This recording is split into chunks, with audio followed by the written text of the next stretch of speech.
Το βίντεο με τα πλουσιότερα παιδιά στον κόσμο έχει πάρει πολλά θετικά σχόλια, οπότε αυτό είναι οι 10 πλουσιότεροι άνθρωποι.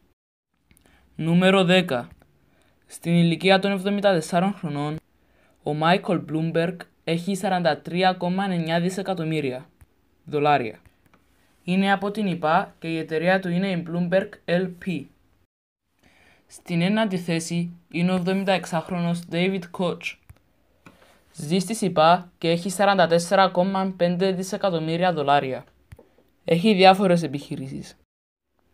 Στο νούμερο 8 είναι ο Charles Koch, που είναι 81 χρονού και έχει 44,5 δισεκατομμύρια δολάρια.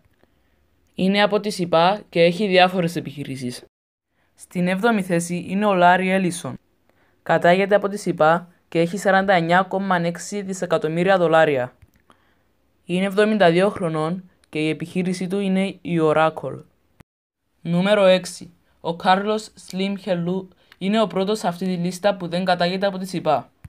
Κατάγεται από το Μεξικό και έχει 50 δισεκατομμύρια δολάρια. Είναι 77 ετών και η εταιρεία του είναι το Telecom. Στο νούμερο 5 είναι ο Mark Zuckerberg, ο ιδρυτής του Facebook. Κατάγεται από τη ΙΠΑ και έχει 55,4 δισεκατομμύρια δολάρια. Στην 4η θέση είναι ο ιδρυτής του Zara, ο Αμανσίο Ορτέγκα. Είναι 80 χρονών και κατάγεται από την Ισπανία. Έχει περιουσία 70,9 δισεκατομμύρια δολάρια. Στην 3η θέση είναι ο Jeff Bezos.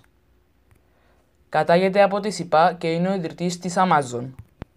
Είναι 53 ετών και έχει περιουσία 71,8 δισεκατομμύρια δολάρια. Ο Warren Buffett είναι ο δεύτερος πιο πλούσιος άνθρωπος του κόσμου. Είναι 86 ετών και κατάγεται από τη ΙΠΑ.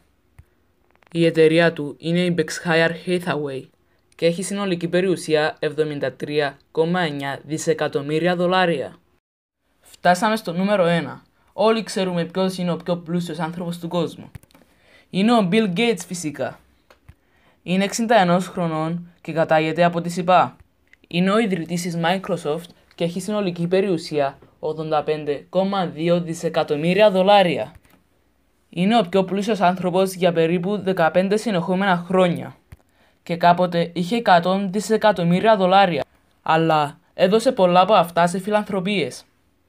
Ελπίζω να σας άρεσε αυτό το βίντεο και μην ξεχάσετε να κάνετε ένα like και κάντε και ένα subscribe και δώστε μας και καμιά ιδέα στα comments.